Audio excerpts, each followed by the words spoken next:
The dismissed mayor of Bamban, Tarlac made major headlines this year.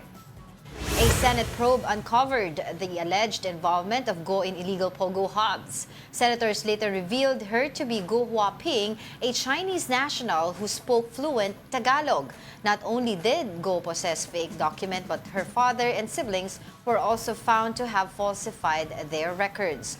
Go and her companions attempted to evade capture by fleeing to Indonesia, but they were eventually arrested and deported back. She is now detained and facing multiple charges across various courts.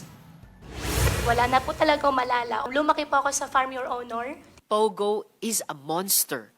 I leave your fate, Ms. Guo, up to the courts. And I look forward to the day you face justice.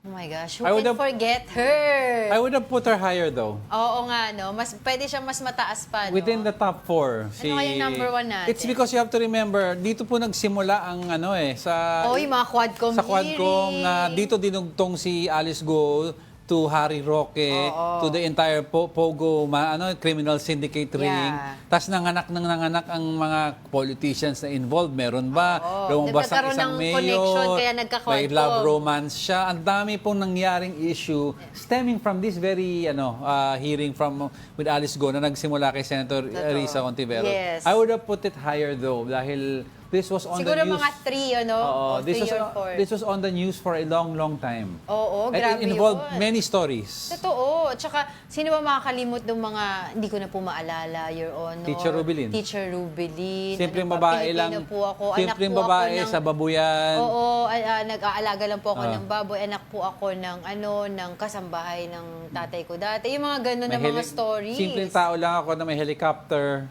Tapos, dapat sinama din natin yung kanyang lawyer. Tsaka Hindi yung natin kausap yung lawyer niya dito. Tsaka yung- Si Atty. Stephen David, di ba? Di ba kung ano na yung sinasabi niya?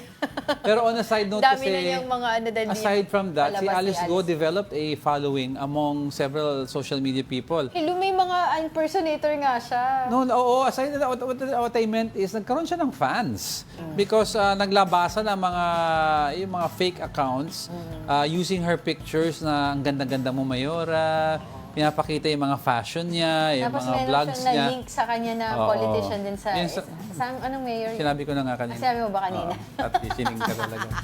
Alright, sige. Yan talagang pogo eh.